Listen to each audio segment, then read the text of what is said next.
দেশের school, college ও বিশ্ববিদ্যালয়ের শিক্ষার্থীদের মধ্যে অর্থনৈতিক জ্ঞান ও বিশ্লেষণী দক্ষতা বৃদ্ধির লক্ষ্যে উৎসবমুখর পরিবেশে অনুষ্ঠিত হয়েছে বাংলাদেশ ইকোনমিক্স অলিম্পিয়াড 2026-এর ঢাকা বিভাগীয় আঞ্চলিক পর্ব।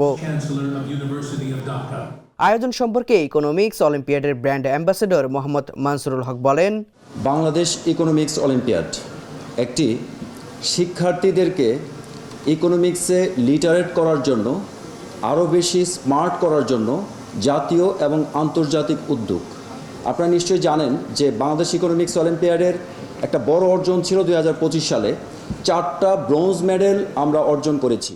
আয়োজনের পুরস্কার বিতরণী ও আলোচনা পর্বে বাংলাদেশ ইকোনমিক্স অলিম্পিয়াডের চেয়ারম্যান ডক্টর হোসাইন জিল্লুর রহমানের সভাপতিত্বে প্রধান অতিথি হিসেবে উপস্থিত ছিলেন অন্তর্বর্তীকালীন সরকারের শিক্ষা উপদেষ্টা ডক্টর চৌধুরী রফিকুল আবরার। অন্যদিকে অতিথি হিসেবে উপস্থিত ছিলেন বাংলাদেশ ব্যাংকের deputy governor doctor Mohammad Habibur Rahman.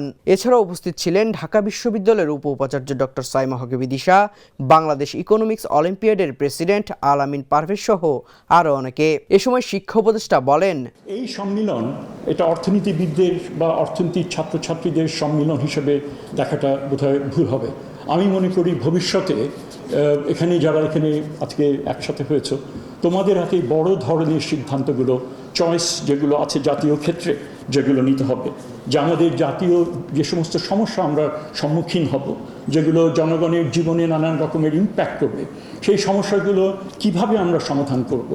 এই সীমিত যে সম্পদ, সেটা রিসোর্স অ্যালোকেশন আমি কোথায় কার জন্য করব, কোন মাপকাঠিতে আমার করব। আই থিঙ্ক এইগুলো খুবই গুরুত্বপূর্ণ। এখানে ভবিষ্যতে যারা জাতীয় সমস্যা নিরসন করবে বা সমাধান করবে বা সেক্ষেত্রে সিদ্ধান্ত নেবে, তাদের একটা সম্মিলন হিসেবে আমি এটা দেখছি। ঢাকা বিশ্ববিদ্যালয়ের উপ উপাচার্য ডক্টর সাইমা হক বিদিশা বলেন, বিভিন্ন ইন্ডাস্ট্রি গুরুত্বপূর্ণ পদে রয়েছেন, তারা আসলে অগ্রজ এবং অনুজ যারা, তারা হচ্ছে এই শিক্ষার্থীরা, এবং তাদের সাথে এই অগ্রজ এবং অনুজদের যদি সঠিক একটা সম্পর্ক এবং সঠিক একটা ইন্টারাকশন আমরা তৈরি করতে পারি, তাহলে যে প্রবলেমগুলো, সেই ইস্যুগুলো, যে ইকোনমিক চ্যালেঞ্জগুলো আমরা এখন ফেস করছি, সেই চ্যালেঞ্জগুলো আমরা মোকাবেলা করতে পারবো।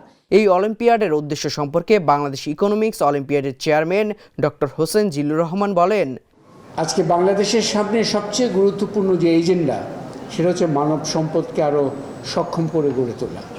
এটাই হচ্ছে বাংলাদেশের প্রথম এবং সবচেয়ে গুরুত্বপূর্ণ এজেন্ডা।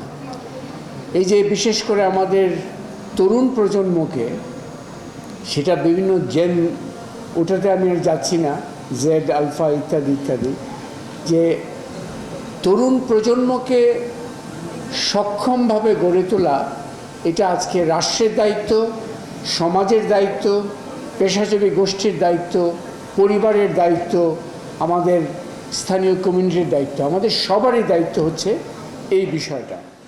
ঢাকা বিশ্ববিদ্যালয়ের সিনেট ভবনে আয়োজিত এই প্রতিযোগিতায় অংশ নেয় ঢাকা বিভাগের বিভিন্ন শিক্ষা প্রতিষ্ঠানের 4 থেকে 5 শতাধিক শিক্ষার্থীরা। এদের মধ্যে পরীক্ষামূলক বাছাই পর্ব শেষে জুনিয়র, ইন্টারমিডিয়েট ও অ্যাডভান্স এই 3টি ক্যাটাগরিতে বিজয়ীদের হাতে পুরস্কার তুলে দেওয়া হয়। দেবরায় দীপ্ত, দা নিউজ।